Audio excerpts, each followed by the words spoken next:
ఉన్నటువంటి మొదట దామోదర్ రాజనరసింహ అన్నగారికే ఈ ఘనత, ఈ వర్గీకరణ చేయడానికి అన్నగారికే మేము అంకితం, అంటే అన్నగారి చేపిచ్చిరు దక్కుతుంది అన్నగారికి అని చెప్పి చెప్తా ఉన్నాం. మరి ఈ రోజు నిన్న మొన్నటి నుంచి 9% మాకు సరిపోదు 11% కావాలని చెప్తున్న ఒక నాయకుడు రిజర్వేషన్లు ఎఫ్సీ వర్గీకరణ రిజర్వేషన్ చేయడానికి చేసినందుకు ఆయనకి ఇష్టం లేదు కాబట్టి 11% అంటున్నాడు. ఇది దుర్మార్గం. ఇప్పుడు ఇచ్చిన 9% కాదు, మాకొచ్చింది 9.75% మాదిగలకు, పావుదక్క 10 మాకొచ్చింది కాబట్టి దాన్ని మేము సంతోషిస్తున్నాం, స్వాగతిస్తున్నాం. ఇచ్చింది తీసుకొని బాగుపడాలి గాని దాని మొత్తానికే వద్దనడం అనేది చాలా దుర్మార్గము. మరి ఈ రోజు ముఖ్యమంత్రి గారికి కృతజ్ఞతగా మరి దామోదర్ అన్న చెప్పినట్టుగా ఏ కులాలు వెనుకబాటు, విద్య లేని కులాలు, ఇల్లు లేని కులాలు, మరి వాళ్లకు ఉపాధి లేని కులాలు, మరి రాజకీయంగా వెనుకబడ్డ కులాలని ఏ గ్రూప్ లో పెట్టి వాళ్ళకి న్యాయం చేసిరని చెప్పి సందర్భంగా తెలియజేస్తా ఉన్నాను. మరి అదే విధంగా భవిష్యత్తులో ముఖ్యమంత్రి రేవంత్ రెడ్డి గారికి గాని దామోదర్ అన్నకు గాని మాదిగా ఉపకులాలందరూ కూడా రుణపడి ఉంటారని చెప్పి సందర్భంగా తెలియజేస్తూ ముగిస్తున్నాను. ఏబిసి అని 3 గ్రూపులు ఏర్పాటు చేస్తే అందులో 1% ఏ గ్రూప్ ఏదైతే ఉన్నదో అది 15 కులాలతోన, ఆ 15 కులాల్లో గతంలో రామచంద్రరాజు గారు చంద్రబాబు నాయుడు గారి పేరులో ఏదైతే ఏబిసిడి జరిగిన అప్పుడు బి గ్రూప్ లో ఉన్న 18 కులాలలో ఉన్న కులాలు ఏవైతే ఉన్నాయో వాటిని 7 కులాలను తీసి ఇక్కడ ఏ గ్రూప్ లో పెట్టారు.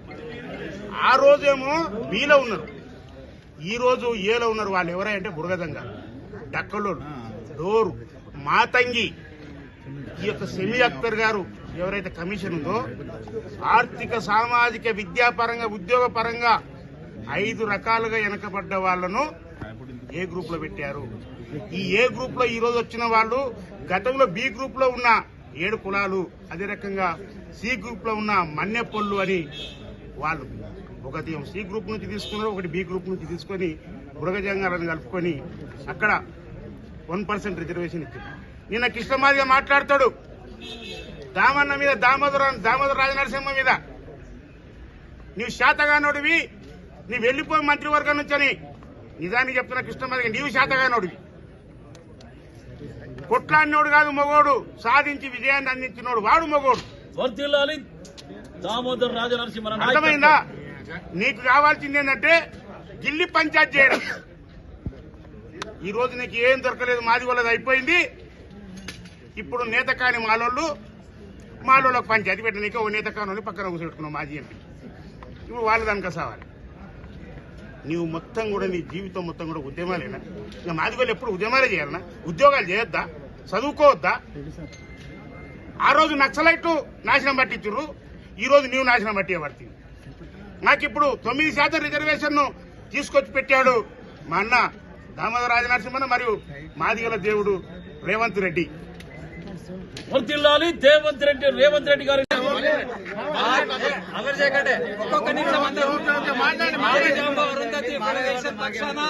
45 సంవత్సరాల ఉద్యమము ఆదిజాంబ అరుంధతి ఫెడరేషన్, అరుంధతి బంధుసేవ మండలి ప్రారంభించినటువంటి ఈ యొక్క వర్గీకరణ దండోరా ద్వారా ఇక్కడ ఉన్నటువంటి మేడి పాపయ్య, సతీష్ మాదిగ, కనకరాజు మాదిగ, ఇటుకరాజు మాదిగ, అదే విధంగా మేరీ మాదిగ, అదే విధంగా సంపత్ కుమార్, అదే విధంగా మన సంపత్ రాములు అందరూ కూడా దీనికి కష్టపడి పనిచేసిండ్రు. 30 ఏళ్ల నుంచి తమ త్యాగం చేసిండ్రు. కాబట్టి మా అందరి సంఘాల పక్షాన ఆదిజాంబ అరుంధతి ఫెడరేషనే ఎంఆర్పీఎస్ కు మార్గం ఇచ్చింది ఇక్కడ. కాబట్టి మా సంఘం పక్షాన, అరుంధతి బంధుసేవ మండలి 2 పక్షాల అన్ని సంఘాల పక్షాన నేను అధ్యక్షుడిగా, రాజలింగం అన్న 50 సంవత్సరాల సాక్షిగా ఈ వేళ అభినవ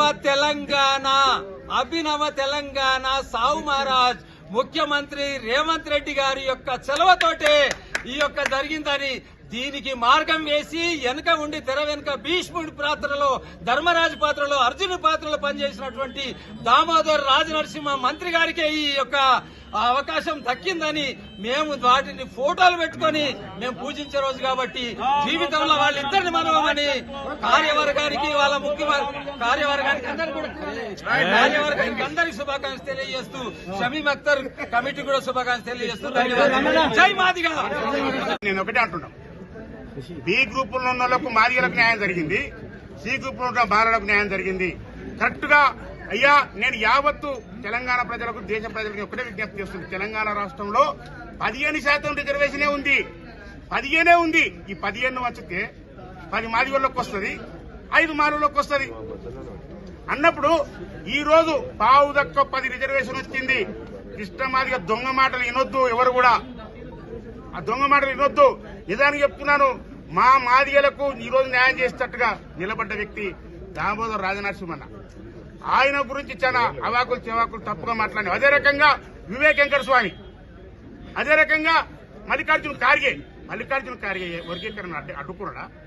వివేక్ వెంకట స్వామి చెన్నూరు ఎమ్మెల్యే దీన్ని అడ్డుకున్నాడా? ఎందుకు వాళ్ళ పేరు చెప్పి నీ పబ్బం గడుపుకుంటున్నావు? ఎందుకు వాళ్ళ పేరు చెప్పి పబ్బం గడుపుకుంటున్నావు? అసెంబ్లీలో వాళ్ళు వ్యతిరేకంగా ఏమైనా మాట్లాడినరా?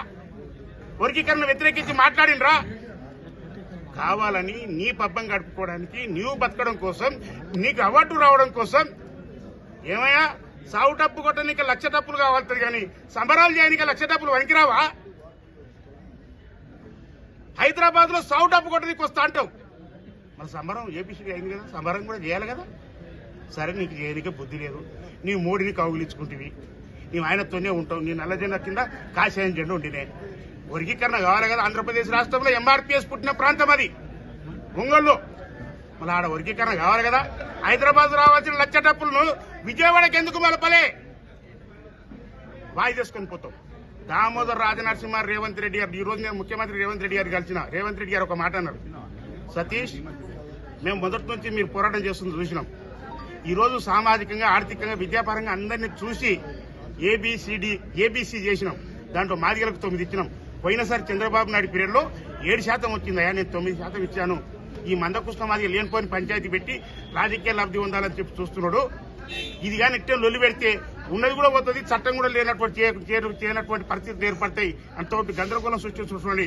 మాదిగలు దీన్ని ఈ రోజు కాపాడుకోవాలా, మాదిగలు 9% రిజర్వేషన్ కాపాడుకోండి అని చెప్పేసి అని మాట్లాడుతున్నాం మన రేవంత్ రెడ్డి. కనుక మేము ఒకటే విజ్ఞప్తి చేస్తున్నాం, ఈ ఫిబ్రవరి నెలలోనే మెగా 20 లక్షల మంది 59 కులాలతో 20 లక్షల మందితో సభ మరియు మెగా సన్మానం కాంగ్రెస్ ప్రభుత్వానికి, దామోదర్ రాజనరసింహకు మరియు సీఎం రేవంత్ రెడ్డికి, యావత్ మంత్రివర్గానికి కాంగ్రెస్ ప్రభుత్వానికి సన్మానం చేయబోతున్నామని చెప్పేసి మేమంతా అన్ని సంఘాల మీద ఉన్నాం.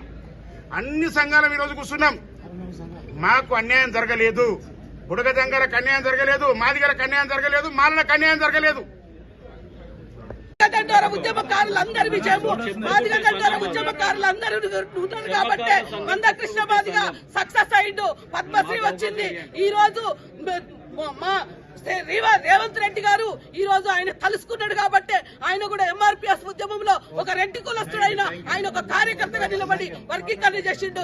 మా దామన్న ఎంతో శ్రమ పడ్డాడు. తెలియజేస్తూ జై మాదిగ, జై మాదిగ.